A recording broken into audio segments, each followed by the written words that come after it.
కోట్ల రూపాయల కొద్దీ నల్లధనం బయటపడడంతో తీతిదే బోర్డు సభ్యుడి పదవి నుంచి శేఖర్ రెడ్డిని తప్పించారు. శేఖర్ రెడ్డి అనుచరుడి కారును వెంబడించిన ఐటీ అధికారులు 24 కోట్ల రూపాయల విలువైన 2,000 రూపాయల నోట్లను స్వాధీనం చేసుకున్నారు. శేఖర్ రెడ్డితో పాటు శ్రీనివాస్ రెడ్డి, ప్రేమ్ను అరెస్టు చేసే అవకాశం ఉంది. శేఖర్ రెడ్డి కేసును సీబీఐకి అప్పగించాలని తమిళనాడు ప్రభుత్వంపై విపక్షాలు ఒత్తిడి చేస్తున్నాయి.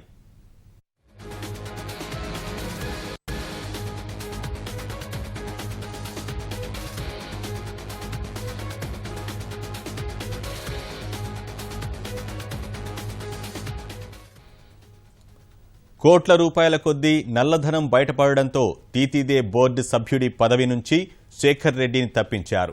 శేఖర్ రెడ్డి అనుచరుడి కారును వెంబడించిన ఐటీ అధికారులు 24 కోట్ల రూపాయల విలువైన 2,000 రూపాయల నోట్లను స్వాధీనం చేసుకున్నారు.